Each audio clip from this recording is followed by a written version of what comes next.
It survived in a hostile environment. This is another big thing. Since the entire gospel was spoken and written in close proximity to the events themselves, there would have been many people who could have brought forth evidence that their stories were lies. However, even in the midst of a hostile environment where the opponents had everything to lose, if the gospel story is true, you do not have anyone producing anything that would, sorry, there's a shadow there, that would lead the historian to believe that the story was a fabrication. The Holocaust during World War II, did that happen? How do we know that happened? You always ask the question with a question. Because of the records. Because of the records, that's it. I think the record. I think the records were made up.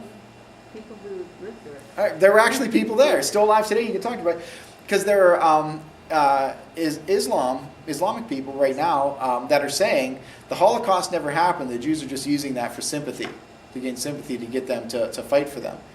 And it's like, well, you're saying that now. I mean, a lot of people are dying off. There's still some people that are still alive that actually went through it that can give eyewitness testimony. But why weren't you saying this 60 years ago? Because there were way too many people to say it. And that's kind of the same problem that we have here. To say that, no, Jesus didn't rise from the dead. People, aren't Christians. He wasn't a real person, that type of stuff. Where are these accounts? Why don't we see these type of arguments until 300-400 years after the fact?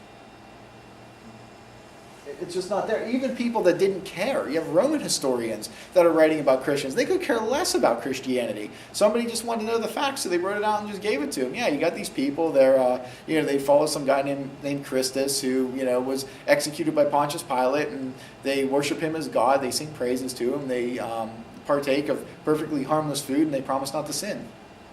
He's just kind of writing. He could care less about the Christians. Just somebody was asking about him. I think it was Pliny the Younger. Who was writing about it. I can't remember the emperor that he was writing to, but he was curious about him. It's like, we got this group called the Christians. What people say they do all sorts of evil things, like they're cannibals and stuff like that. Like, what about them? Oh, let me tell you real quick. Here you go. That's just it. If they do anything wrong, persecute them. But if not, I mean, they're really pretty harmless. So even the people that that really had a lot to lose if Christianity was right, you don't see them writing against it at all.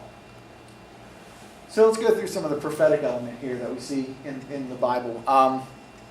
Whenever you look at the book of Isaiah, God has his own apologetic in Isaiah. I think it's 46, where he says, look, you people go after all these other gods.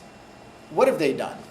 I mean, sir, what have they done? Let them say something and bring it to pass. I've said things. I've brought it to pass. I've done all these great things. I've done all this. Look, I'm God. Even I don't know of any other gods. But yet you're following them.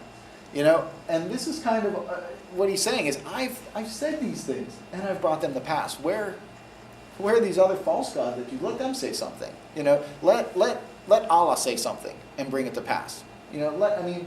That's the argument that he's making. None of this happens. The seed of the woman.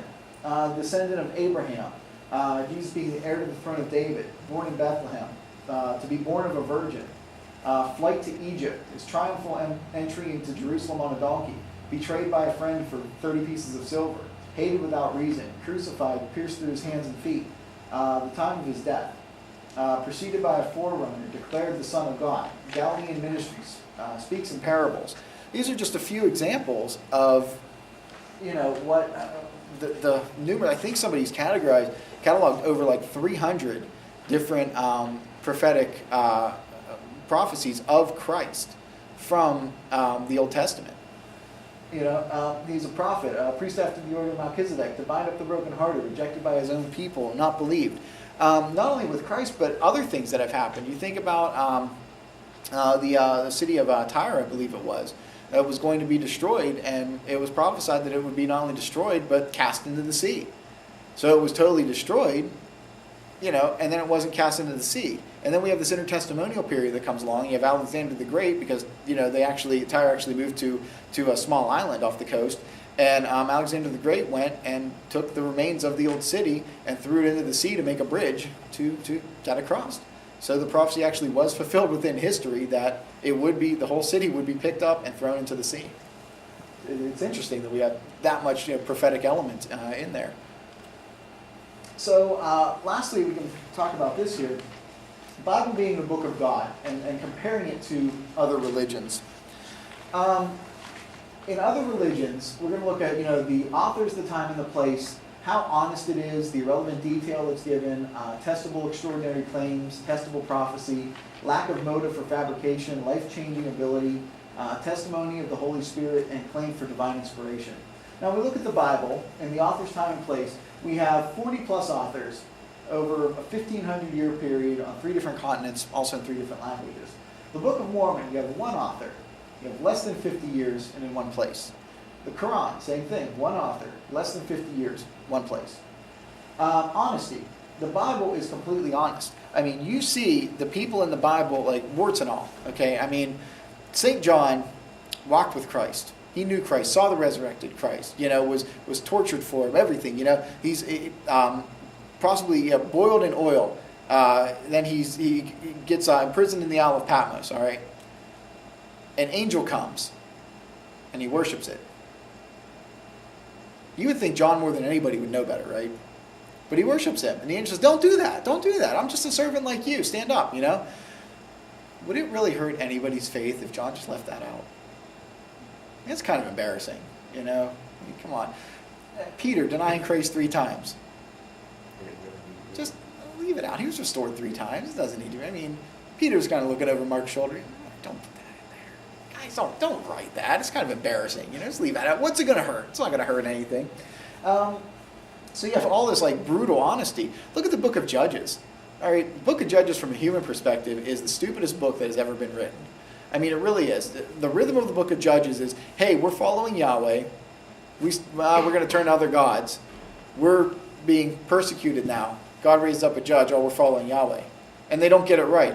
The book of Judges is just that rhythm over and over and over again. And it ends still in that rhythm. What kind of book is that? You're writing the history of your country, and you're writing that down, and you're writing all the bad things that are constantly happening. You're constantly being overthrown. You're constantly... Who are you going to use that to? Hey, look, we're a horrible nation. You want to come join us? Read our history. It's stupid. It really is. Okay. I've taught that with Pastor Matt, and he always goes, every time I say that, I'm like, no, from a human perspective, it really is. It's really stupid. But from God's perspective, it's very, very honest. I mean, you have a lot of histories of nations where they are the greatest nation in the entire world, and one army then comes and defeats them. It's like they didn't lose any other battles. They never lost any. They perfect battles the whole way through. And that's how they record their history. I mean, you read the Egyptian history, you don't have 1 million slaves leaving. You read the histories around Egypt at that time, you do. Why isn't it in there? But the Bible, very, very honest. You have your irrelevant detail. Is anybody's faith strengthened or less encouraged by the fact that John can run faster than Peter?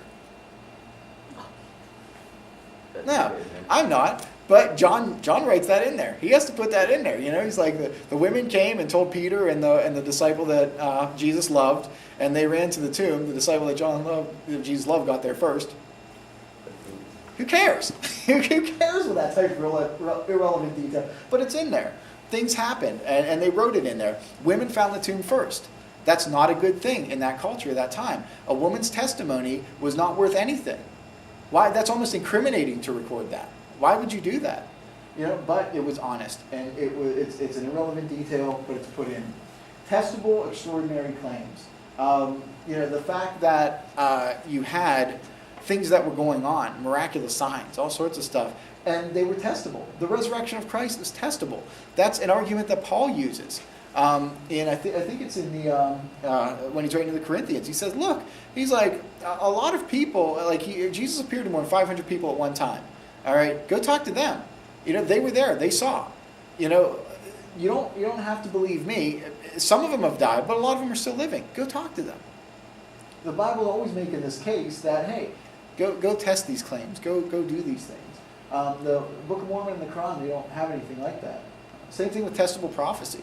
You can't do that. Like we just ran through all those. When we look at history and some of the things that have happened, all that prophecy is testable. We can say, look, the Christian faith stands on history. It has to be historically right.